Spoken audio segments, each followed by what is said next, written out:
তোমার আমার কল্পনার রাজ্যই হলো পড়শি ডায়েরি, যার অপর নাম ভালোবাসা।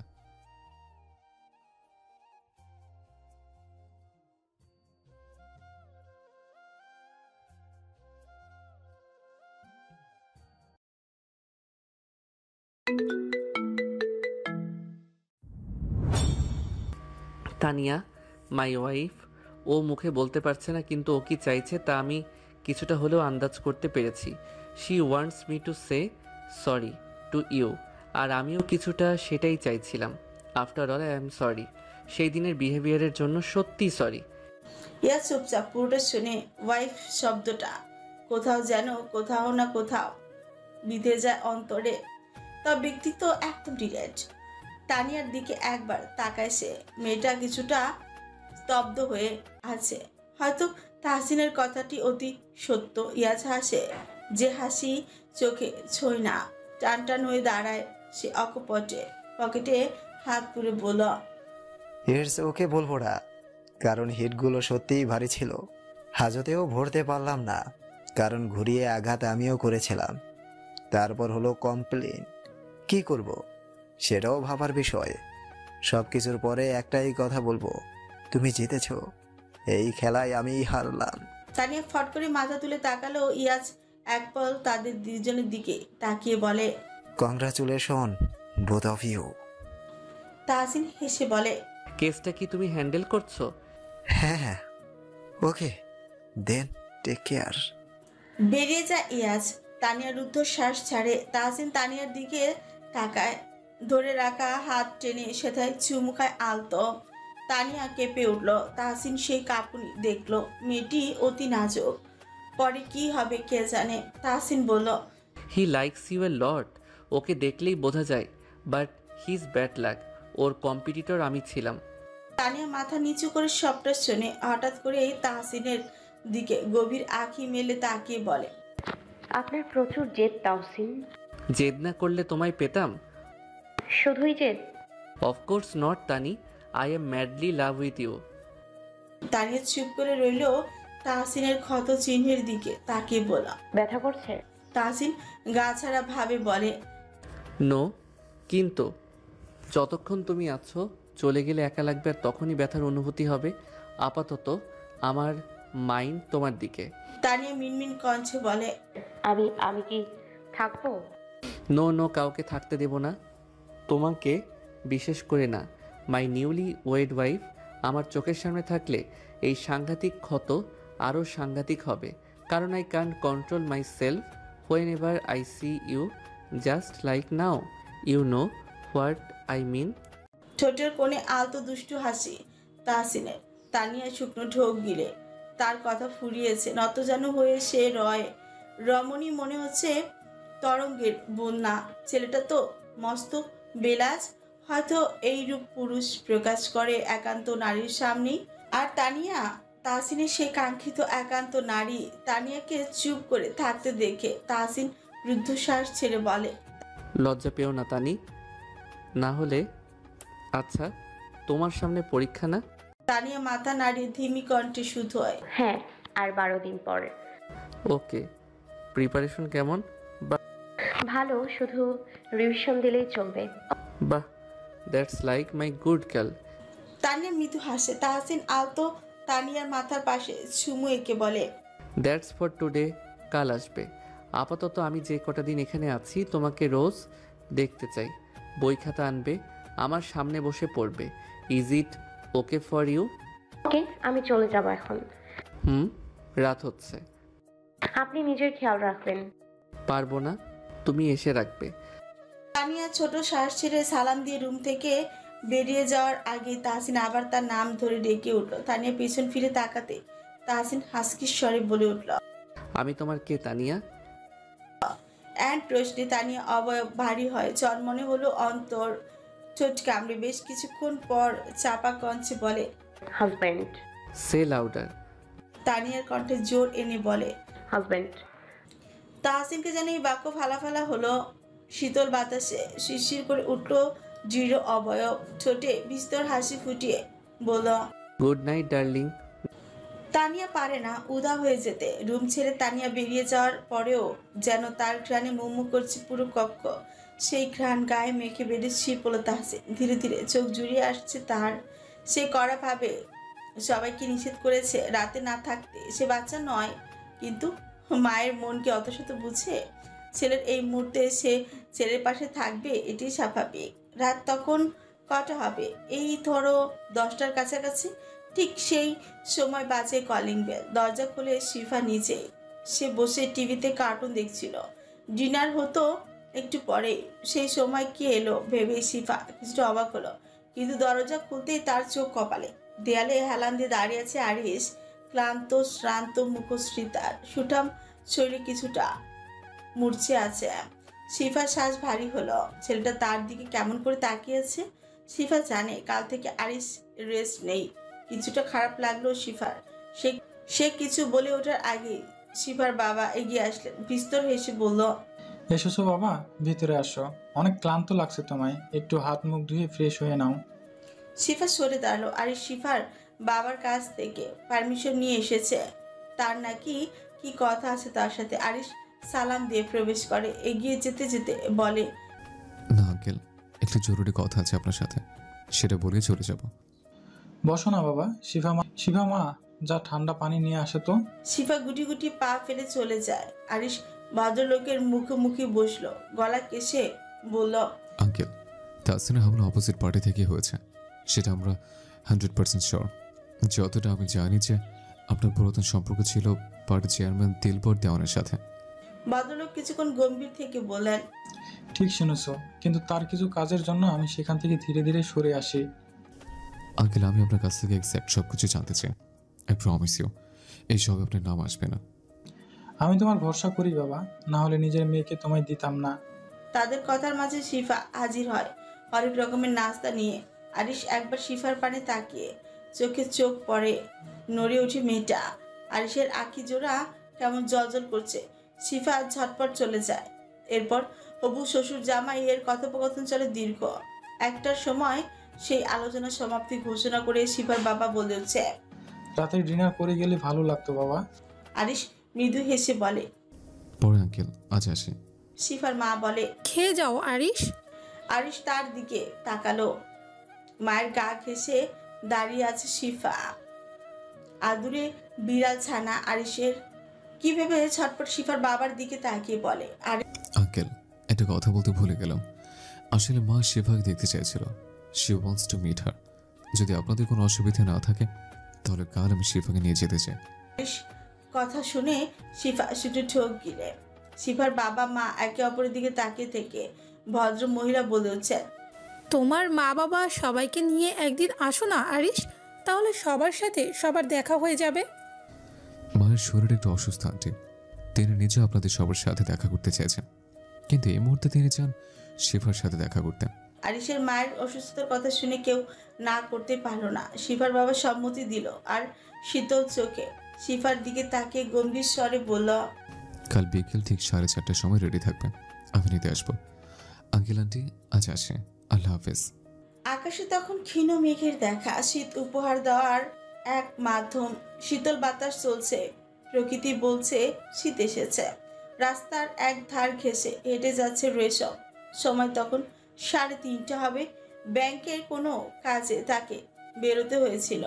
রেশমের রাগ হচ্ছে, ব্যাংকের কর্মকর্তারা তাকে এত ঘুরিয়েছে যা বলার বাইরে।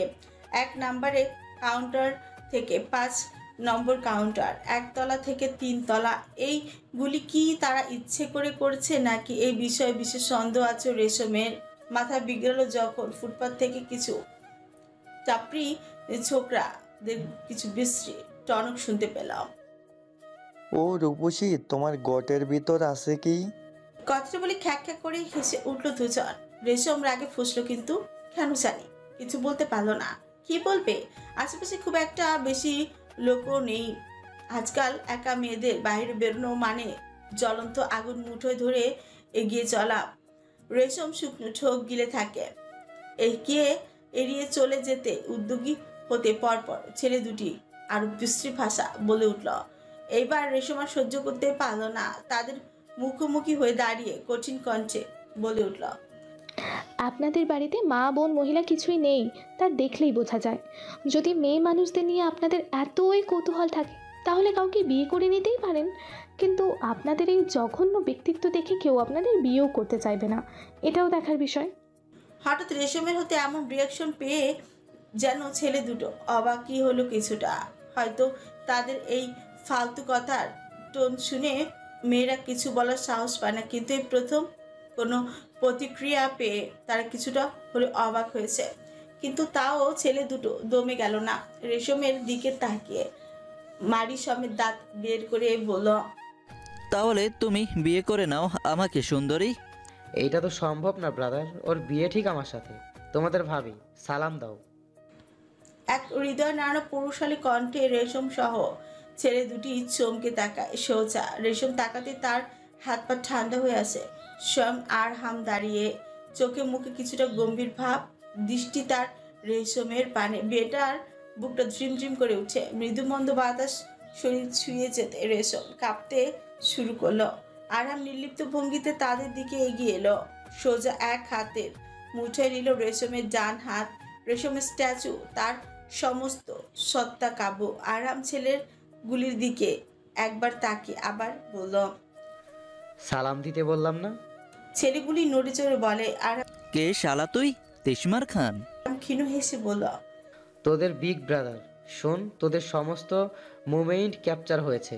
2 সেকেন্ডের মধ্যে সে গুলি পুলিশ স্টেশন পর্যন্ত যাবে, তারপর হ্যারাসমেন্টের কেসে ভিতরে। কিন্তু আমার হবু বউকে সালাম দিলে সবটা মাফ।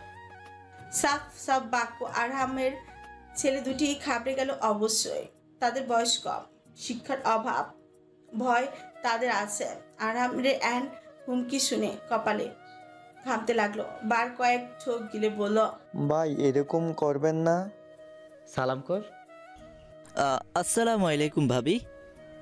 আরাম ক্ষীণ হেসে বলল, আজ থেকে সমস্ত মহিলাগণ তোদের বোন, বুঝলি? কি তোদের বোন ভাই? গুড, যা ভাগ। এরপর থেকে এখানে দাঁড়িয়ে এরকম কিছু করতে দেখলে ফল খারাপ হবে। হুমকি, ঠান্ডা এক হুমকি। ছেলে দুটি দৌড়ে পালালো। তাদের চলে যাওয়া দেখে রেশম রুদ্ধশ্বাস ছাড়ে। হাত ছাড়ানোর চেষ্টা করলে আরাম সেই বন্ধন আরো দৃঢ় করে। রেশম খানিক ফ্রিকুচকে রাগ ভঙ্গিতে বলে, হাত ছাড়ুন। এতক্ষণ ছাড়লে না কেন? রেশমের বলা বন্ধ। সে তো এতক্ষণ চুপ করেছিল, কারণ ওই ছেলেগুলির জন্য পটর পটর করে তাদের কথা শুনিয়েছিল। কিন্তু এক মেলি ভয় বিদ্যমান ছিল মনের কিনারে। আর এইটা বলবে তো লজ্জা নেই যে আরহামের আগমনে সে শান্তি পেয়েছিল, কিন্তু তা মুখে প্রকাশ করলো না। কিন্তু তাদের ভয় এখন আর নেই, তাই হাত ধরার কোনো প্রশ্নই নেই। রেশমের চোখের সামনে ভেসে উঠল আরহাম আর সেই মেয়েটির দৃশ্য। রেশম আরো বেশি গরম হয়ে উঠে হাত ছাড়ানোর বৃথা চেষ্টা করতে করতে বলে, প্লিজ হাত ছাড়ুন। না, এতক্ষণ নিজের উপকারের জন্য ধরেছিলে, এটা তো ঠিক না। আমি বলেছি আমায় সাহায্য করুন। তাই পা কাঁপছিল তোমার তাদের সামনে দাঁড়িয়ে থাকার সময়? রেশম দমে গেল। সত্যি সে ভয়ে ছিল, তাতে কোনো সন্দেহ নেই। কিন্তু রেশমের অসহ্য লাগলো এখন। অন্তরে কোথাও না কোথাও এই মানুষটার জন্য জমেছে এক আকাশ অভিমান, অভিযোগ। সেই অভিমান থেকে রেশম চোখ কঠিন করে বলে উঠল, এইভাবে কোনো মেয়ের হাত ধরে রাস্তায় দাঁড়িয়ে থাকলে আপনার প্রেমিকা রাগ করবেন, তাই ছাড়ুন। আরাম যেন চুপ করে পড়লো। কি বলে মেয়ে? প্রেমিকা? কে? কোথায়? আরাম এর একটাই চাওয়া, আর সেটা হলো এই মেয়ে যার অব্যক্ত অভিমানে তার বুক চিরে দীর্ঘশ্বাস বেরিয়ে আসে। কিন্তু আর না, এই ভুল বোঝাবুঝি, অভিমান এইবার গুড়িয়ে ফেলার সময়। অনেক হয়েছে। আর না। আরাম ধরে রাখা হাত টান দিল। রেশম না চাইতেও এগিয়ে এলো তার দিকে। আরাম মাথা নিচু করে তার দিকে তাকিয়ে ভারী কণ্ঠে বলল, প্রেমিকা ইন্টু রেশম ইকুয়াল সিঙ্গেল, বোঝো?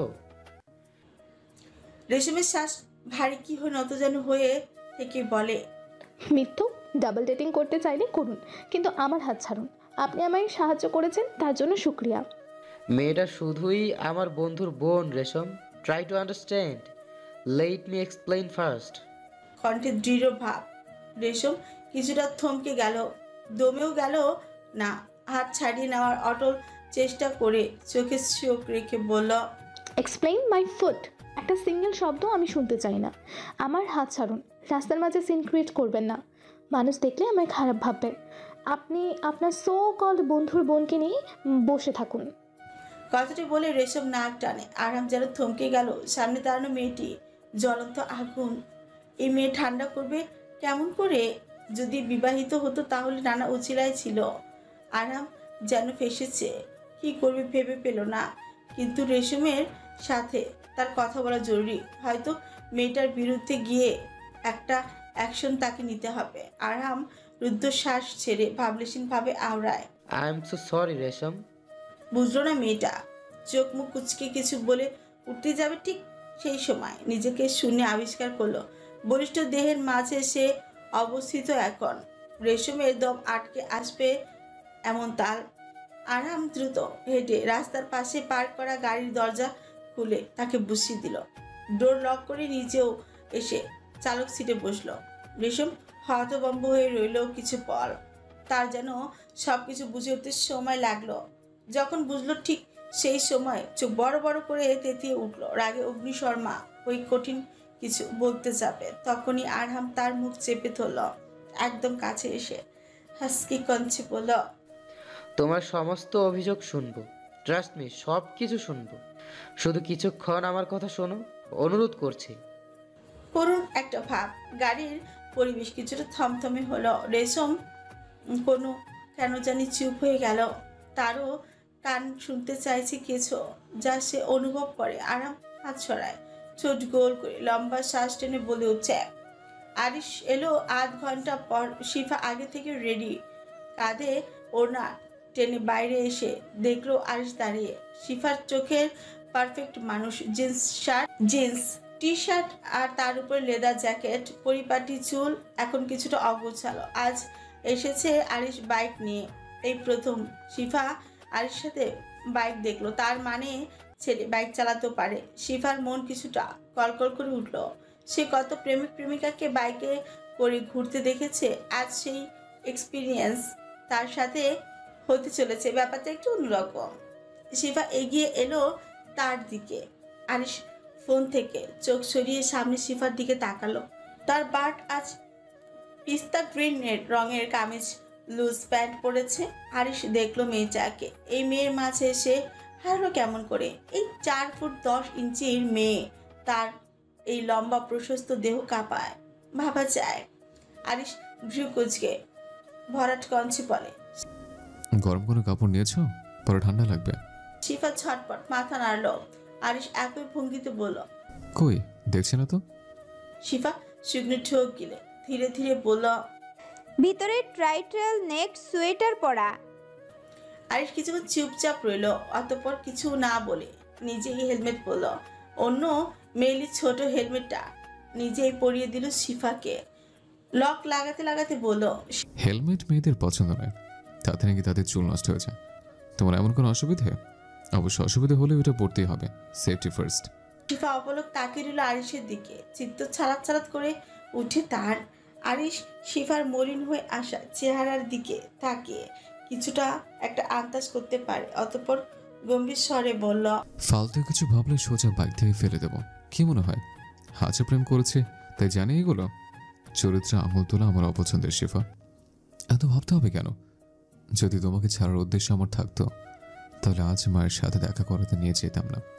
তোমার ফ্যামিলির সাথে ডিস্টেন্স মেনটেন করতাম। আর এরকম হাজারো সুযোগ ছিল তোমার সাথে ক্লোজ হওয়ার।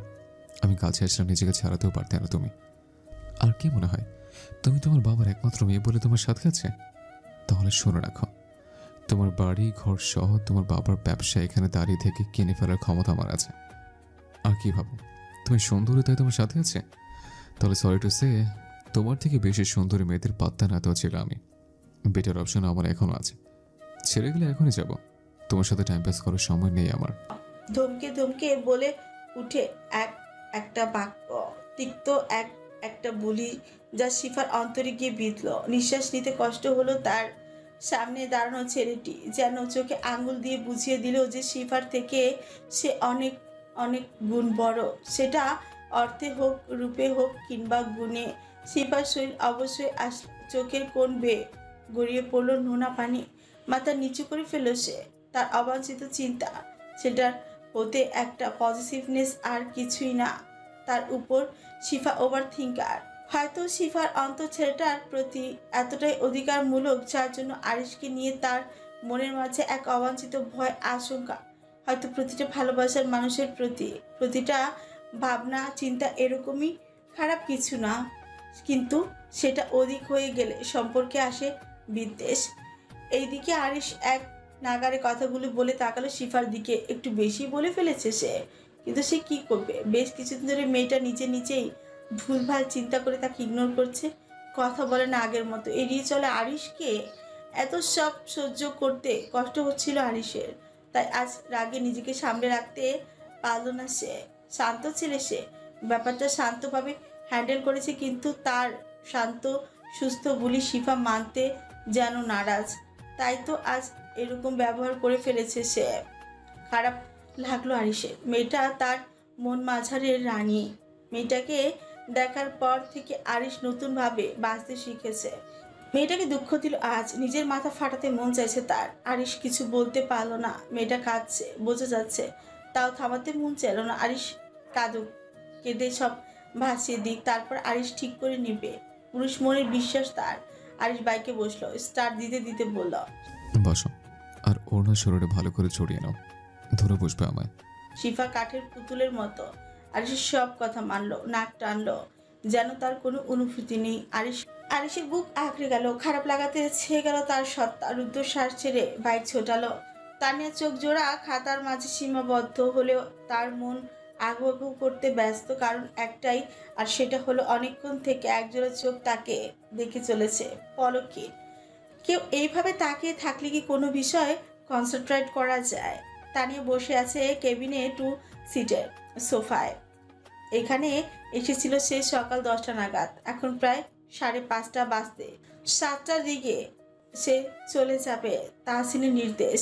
কক্ষে প্রবেশ করলে এখন নার্স মৃদু হেসে তাহসিনের উদ্দেশ্যে বলল, স্যার আপনার স্যুপ, আর তারপর একটা ওষুধ আছে। আমি কি? না, my wife will handle it. Nurse মাথা নাড়িয়ে ঔষধের খাম তানিয়াকে দেখিয়ে চলে যায়। তানিয়া উঠে আসে, তাহসিনের সামনে বসে স্যুপের বাটি হাতে নিয়ে 1 চামচ তাহসিনের মুখের সামনে ধরে। সকাল থেকে এটাই চলছে। তাহসিনের প্রতিটা খাবার তানিয়া নিজ হাতে খাইয়ে দিচ্ছে। এটাও তাহসিনের আবদার, যা পূরণ করতে নারী মনে সুখ সুখ অনুভব হচ্ছে। তাহসিন তানিয়ার দিকে তাকিয়ে থেকে স্যুপ খেলো। বাজে টেস্ট, তাও খেতে হবে। তাহসিন তানিয়ার দিকে তাকিয়ে বলল, কি কপাল আমাদের তানি, বিয়ের পর মানুষ হানিমুনে যায় আর আমরা নার্সিং হোমে। হেসে উঠলো তাহসিন। তানিয়া ঠোঁট চেপে হাসলো। তাহসিন তানিয়ার গালে আলতো হাত বুলিয়ে আদর দিয়ে বলল, Tani, feel regret for what? To marrying me. Tania তাহসিনের দিকে তাকিয়ে থেকে বলল, একটা মেয়েকে জোর করে বিয়ে দেয়া যায় না তাহসিন, আর গেলেও মেয়েটা বরের দিকে ঘুরে তাকাবে না। হয়তো একটা সময় ঠিক হয়ে যাবে, কিন্তু একটি বিতৃষ্ণা রয়েই যায়। আমাকে দেখে আপনার কি মনে হচ্ছে? তাহসিন তানিয়ার দিকে নির্লিপ্ত দৃষ্টি রাখলো। তানিয়ার পানে একটা চমক লক্ষ্য করা যায় মেয়েটার মাঝে। বিয়ের পর নাকি মেয়েদের চেহারা একটা গ্লো আসে, সেটাই যেন সূক্ষ্মভাবে পরখ করতে পারছে তাহসিন। তাহসিন ছোট এগিয়ে মেয়েটির কপালে লম্বা একটা চুমু দিয়ে কণ্ঠে ভরাট একটা ভাব এনে বলল, আমি আমার সবটা গিয়ে তোমাকে আগলে রাখবো তানি, ট্রাস্ট মি। তানিয়া মৃদু হেসে বলে, স্যুপ শেষ করুন জনাব। অসুস্থ হয়ে নির্বাচন করবেন কিভাবে? তাহসিন মাথা নাড়ায়, হঠাৎ ভ্রুকুঞ্চিত করে তানিয়ার দিকে তাকিয়ে বলে, ভোটার আইডি কার্ড আছে না তোমার? এই বছরেই করিয়েছি। ভোট দেবে না? দেব। আমি পাবো? চিন্তা করে দেখতে হবে। আর সাধারণ জনতা আমি। এইভাবে একান্তে ভোট চাওয়াকে কি বলে জানেন? তাহসিন ছোট ছোট চোখ করে বলে, কি বলে? চোর, ভোট চোর। তানিয়া একদম আসতে আর তাহসিনের মুখের সামনে গিয়ে কথাটি বলল। তাহসিন একটু উঁচিয়ে বাঁকা হেসে তাহসিন থুতনি ধরে নিজের আরো কাছে টেনে নিয়ে এসে বলে, হ্যাঁ করলাম চুরি। যে আমার গোটা আমিকে চুরি করে নিয়েছে, তার কাছ থেকে সামান্য ভোট চুরি করতে পারবো না? Not fair. তানিয়া সামান্য হাসে, সরে এসে তাহসিনের দিকে ওষুধ আর পানি এগিয়ে দিল। তাহসিন ওষুধ খেয়ে তানিয়ার দিকে তাকিয়ে বলল, পড়াতে হেল্প লাগবে? আপাতত একটাই হেল্প করুন, একভাবে তাকিয়ে থাকা বন্ধ করুন, আমি পড়তে পারছি না। তাহসিন ঠোঁট চেপে হাসলো। সে জানে তার তাকানোতে মেয়েটার ডিস্ট্র্যাক্ট হচ্ছে, তারপরও মজা লাগছে মেয়ের সেই করুণ চেহারা দেখতে। তাহসিন ফিটফিট করে বলে, বিয়ের পর বউয়ের যে রূপ দেখার কথা, সেখানে আমি কি দেখছি? মাই আল্লাহ, সবটাই কপাল। শিফা বসে আছে নতজানু হয়ে বড় কক্ষের এক কোণে রাখা সোফায়। আরিশদের বাড়িতে তারা প্রবেশ করেছে কিছুক্ষণ হলো। ছেলেটা নিজে তাকে তার মায়ের রুমে বসিয়ে কোথায় যেন গেল। শিফা কোনো বাক্য বিনিময় করেনি, শুধু চুপচাপ বসে থাকে। আরিশদের আধুনিক বিশাল বাড়ি, বাড়ির সামনে গার্ডেন, সুন্দর গাছগাছালি, চারিপাশে পাঁচিল দেওয়া। বেশ কিছুক্ষণ পর রুমে কারোর প্রবেশ করার আভাস পেয়ে মাথা তুলে তাকালো শিফা। দরজার কাছে দাঁড়ানো আরিশ সহ তার মা, বাবা, ভদ্র দুই লোক মহিলাকে দেখে কেউ বলতেই পারবে না তাদের একটি বিবাহযোগ্য ছেলে আছে। শিফা তাদের দেখে উঠে দাঁড়িয়ে মৃদু হেসে সালাম করে, সাথে সাথে অমায়িক ভঙ্গিতে উত্তর এলো তাদের হতে। ভদ্র লোক এগিয়ে এসে শিফার সম্মুখে দাঁড়িয়ে বিস্তর হেসে মেয়েটির মাথায় হাত রেখে বলল, বসো মা, বসো। তোমাকে একা বসে রাখার জন্য দুঃখিত মা। আসলে বিকালের দিকে গার্ডেনে বসে আমার গিন্নিকে নিয়ে আমি একটু গল্প করি। কথাটি প্রমাণ করলো এই ভদ্রলোক আপন স্ত্রীর প্রতি অনেক যত্নশীল। শিফা একবার চোখ তুলে অসুস্থ মহিলাটির দিকে তাকালো, যিনি তীক্ষ্ণ দৃষ্টিতে শিফার দিকে তাকিয়ে আছে। আরিশ নিজ মাকে ধরে বিছানায় বসায়। শিফা কিছুটা হলো অপ্রস্তুত হলো, কেমন নার্ভাস লাগছে তাকে। আরিশের মায়ের হঠাৎ করেই বলে উঠছে, আরিশ, মেয়েটার পাশে গিয়ে দাঁড়াও তো, দুজনকে কেমন লাগে দেখি। আরিশ মায়ের কথা মতো শিফার পাশে গিয়ে দাঁড়ালো। এদিকে শিফা মাথা নিচু করে নেয়। সব কিছু কেমন আনইজি লাগছে। দুরু দুরু বক্ষ কেন জানি কান্না পাচ্ছে তার। অচেনা মানুষদের মাঝে এরকম অনুভব করা অত্যাধিক স্বাভাবিক। আরিশের মা কিছু লহমা তাদের দিকে তাকিয়ে থেকে নিরাশ কণ্ঠে বলল, হাইট খুব একটা বেশি মানাচ্ছে না, কিন্তু কি আর করা, ছেলের পছন্দ। দীর্ঘশ্বাস ছাড়ে মহিলা। শিফা শুকনো ঠোক গেলে অন্তর ভারী হয়ে আসলো, ঠোঁট কামড়ে ধরলো। সে কাঁদবে না, একদম না। এদিকে মা বাবা ছেলে মিলে ঠোঁট চিপে হাসলো। আদুরে মেয়েটাকে তাদের মনে ধরেছে কেমন মাথা নুয়ে দাঁড়িয়ে আছে। শিফার সাথে একটু দুষ্টুমি করতে ইচ্ছে করছে মিসেস শাহরিয়ারের, তাই তো কণ্ঠে গমগমে সুর এনে তিনি বললেন, আমার কাছে এসে পাশে বসো দেখি। শিফা ধীর পায়ে হেঁটে মিসেস শাহরিয়ারের পাশে বসলো। তিনি শিফার গালে হাত রেখে শিফার মাথা তুলে আলতো হাতে অতঃপর বলে, আজকালের মেয়েরা এত শুকনো কেন বুঝি না বাপু। আমার ছেলেকে দেখো, তার কাছে তুমি তো একটা চিনে পুটি। আরিশ, কি দেখলি মেয়েটার মাঝে? আরিশ ঠোঁট কামড়ে হাসলো, চোখে দ্বারা মাকে ইশারা করলো আর কিছু না বলতে। আরিশের মুখস্থ শিফাকে আসার সময় তার কথা মেয়েটাকে এফেক্ট করেছে। এখন আবার মায়ের এরকম কথা শুনলে নির্ঘাত কেঁদে ভাসাবে। হলো তাই। মিনিট দুই পরেই শিফা মাথা নিচু করে ফুঁপে উঠে ভরকে যায় সকলে। মিস্টার আর মিসেস শাহরিয়ার যেন চমকিয়ে থাকালো। ইস, বেশি বেশি হয়ে গেল নাকি? মেয়েটাকে কাঁদালো তারা। কথাটি ভাবতেই মিসেস শাহরিয়ার তাড়া করে উঠলেন। শিফার কাছে এগিয়ে এসে ওকে আলতো করে জড়িয়ে ধরল। অপরাধ বোধে সহ মোলায়েম কণ্ঠে তিনি বললেন, আল্লাহ, কি বাচ্চা মেয়ে দেখো, কাঁদে না মা। আমি মজা করছিলাম, সত্যি বলছি, আমি একদম বুঝে উঠতে পারিনি আমার কথা তোমার এত খারাপ লাগবে। অনেক সরি মা, কাঁদে না। আরিশ, পানি দাও, টিস্যু আনো দেখি। আরিশ ছটপট পানির গ্লাস এগিয়ে দিল। মিস্টার শাহরিয়ার টিস্যুর বক্স নিয়ে আসলেন। সবাই মিলে শিফাকে থামাতে বোঝাতে ব্যস্ত, কিন্তু কিছুটা কথা মন থেকেই হয়। শিফা থামলো, কিন্তু ভুলল না কিছুই। মলিন চেহারায় পানি পান করে নিজেকে ধাতস্থ করে লম্বা শ্বাস টেনে বলে, আন্টি, আমি বাড়ি যেতে চাই। মিসেস শাহরিয়ার শিফার মাথায় হাত রেখে বলে, মা, এখনো রেগে আছো? আমি মজা করছিলাম। আমি রেগে নেই আন্টি, সত্যি কথা শুনেছি। এখানে রাগ কেন করবো আন্টি? শিফার ঠোঁটের কোণে মলিন হাসি। আরিশ সোফায় বসা, তার নির্লিপ্ত দৃষ্টি মেয়েটার দিকে। কথার আঘাত বড় আঘাত। তানিয়ার কাছ থেকে জেনেছে মেয়েটা বড্ড বেশি ভাবে যে কোনো বিষয়ে। বয়সেও শিফা তার থেকে ছোট। আরিশের বোঝা উচিত ছিল। না জানি মেয়েটা কি না কি ভাবছে এখন। এদিকে মিসেস শেহরিয়ার শিফার কথা নড়েচড়ে বুঝলো। শিফার হাত দুটি ধরে বলল, মা আমার কথায় কষ্ট পেলে আমি